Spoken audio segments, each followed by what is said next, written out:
Bruce cake, Matilda cake, or whatever this is called. I want to show you how to make yours right at home, and it's super easy to make, guys. Get yourself some milk chocolate and dark chocolate. You can buy the supermarket essential type one. It's fine. Break your chocolate up into small pieces into a heat-proof bowl. Your dark chocolate and your milk chocolate.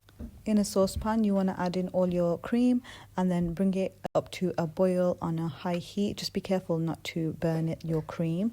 Okay, and then pour your hot cream onto your chocolate and let it sit for about a minute to allow that chocolate to begin to melt.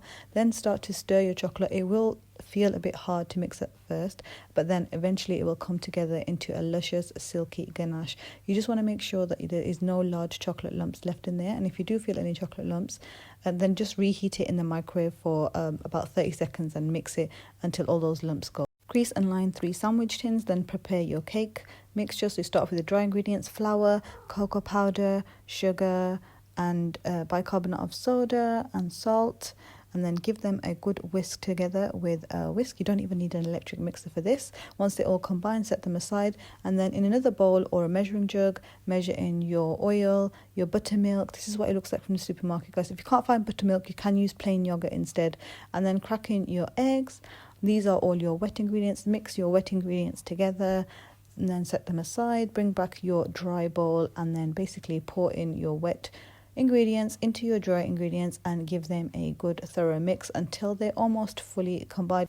It might feel a little hard initially, but once you keep going, it should come together as like a fudgy mixture. Set that aside, and in the same jug that you measured your wet ingredients, measure in some hot water. This is a kettle just boiled, and then I let it cool for a bit, and then pour that hot water into your mixture and give it a good mix until it's nice and smooth. You will get air bubbles in there, but that's absolutely normal. I like to go in finally with a spatula just to make sure there's no flour left at the bottom.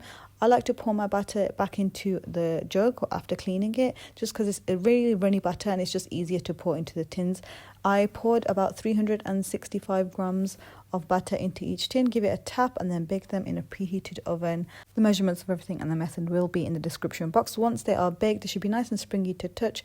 Leave them on a cooling rack to cool until the tin is cool enough to handle. Then use the edge of the tin to cut the dome off the top of your cake using the edge as a guide, and then get rid of the excess, or you can just eat the excess, it's fine.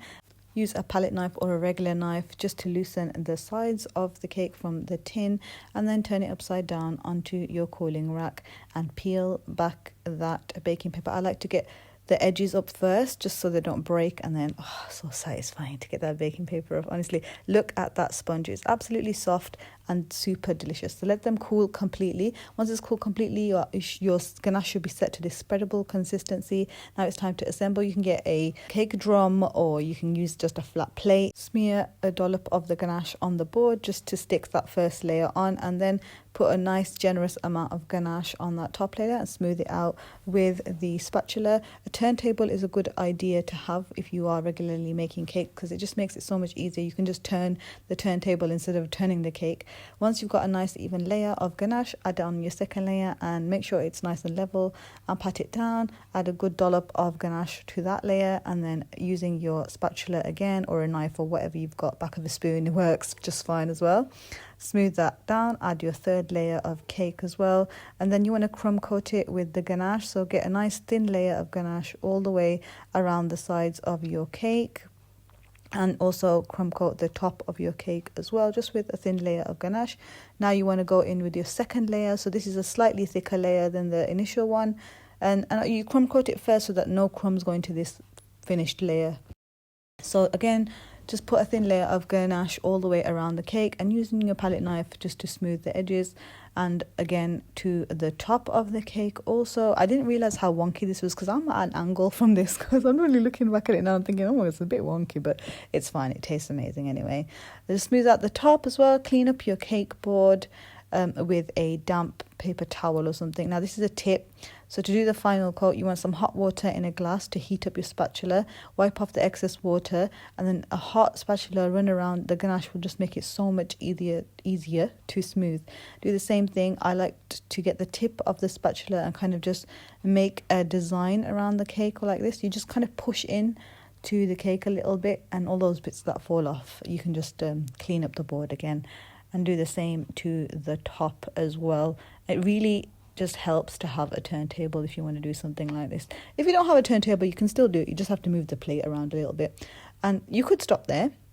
However, I'm going to give you a nice tip on how to decorate this really nicely. So the excess chocolate that you'll have left over, use a sharp knife and drag your knife down the chocolate just like so to make these kind of shards, and you'll get loads of different sizes when you do this. So you can do longer ones, you can do shorter ones. They sometimes curl around into like cigarellos or whatever, like I don't know what they're called, but anyway, just decorate it and it looks like this at the end, guys. And there you have it. The sun was shining once again for our dessert picture.